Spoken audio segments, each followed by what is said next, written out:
Committee আৰু প্ৰদেশ কংগ্ৰেছ সভাপতি গৌৰৱ গগৈ ডাঙৰীয়াৰ এটা নিৰ্দেশ আছিল আমাৰ বিভিন্ন জিলাত এবাৰ ভোট গণনা হ'ব। আগতে মহকুমাটো হৈছিল, কিন্তু সমজিলা যিটো ব্যৱস্থা কৰিলে তাৰপিছত একমাত্ৰ জিলা সদৰত হ'ব আৰু তাৰ বাবে কেনেকুৱা ধৰণৰ প্ৰস্তুতি এইবিলাক চাবলৈ আমি কিছু জিলাত মানে যে SOPখন একে হোৱা নাই যেন লাগিলে, কাৰণ ডিব্ৰুগড়ত দেখিলোঁ EVMৰ ভিতৰতো CCTV লগাই থৈছে, যাতে EVM কেইটা কোনোবাই চুইছে নেকি কিবা চাব পাৰি বা নিগনিয়ে ঘূৰি ফুৰিছে নেকি চাব পাৰি। কিন্তু অন্য জিলাবিলাকত সেইবিলাক দেখা নাই। মই মুখ্য নিৰ্বাচনী বিষয়াক লগ পাইছিলোঁ গোলাঘাটত, তেখেতক সুধিছিলোঁ, তেখেতে সেইটো অতিৰিক্ত বুলি ক'লে। মই নাজানো কিয় অতিৰিক্ত ক'ৰবাত হ'ল নহ'ল কিয়।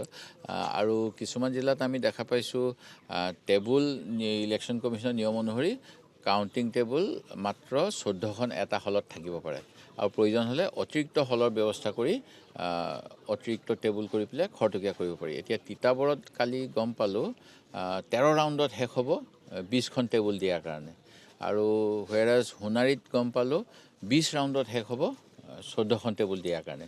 এই তেনেকুৱা 10খন দিয়াটো কি কাৰণে দিলে মই সাঁথৰ হ'ল। সেইকাৰণে মই এই মুখ্য নিৰ্বাচনী আয়োগক পত্ৰ লিখি জনাইছোঁ। আৰু তেওঁলোকে সেইটোৱে যদি মানে কিছুমান গাইডলাইন আছিলে যে ৰিম'ট এৰিয়া হ'লে বঢ়াই দিব পাৰে। ইলেকশ্যন কমিশ্যনৰ সেই গাইডলাইনবিলাক মই স্পেচিফিকেলি লিখিছোঁ, আপোনালোকক পত্ৰখন দিম। কিয় কিছুমান জেগাত মানিলে কিছুমান জেগাত নামানিলে এইবিলাক নাজানো। এতিয়া আমাৰ ইয়াতে সীমান্তৱৰ্তী নাগালেণ্ড অঞ্চল উপদ্ৰৱ হৈ থাকে কেতিয়াবা।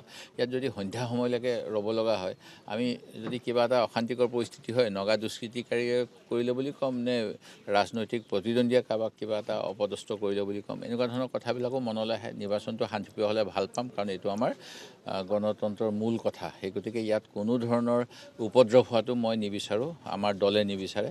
সেই গতিকে আমি এই কথাবিলাক দৃষ্টিগোচৰ কৰিছোঁ। তেওঁলোকে কি কৰে নাজানো, কাৰণ অন্য বিসংগতিটো মই ক'তো দেখা নাই। এতিয়া সকলোৱে এটা কথা কয় EVMৰ কথাটো, কিন্তু আমি EVMখিনিক লৈ নিৰ্বাচন যোৱা সময়ছোৱাত খেলি আছোঁ। আশা কৰোঁ EVMৰ বেছি বিসংগতি নহ'ব।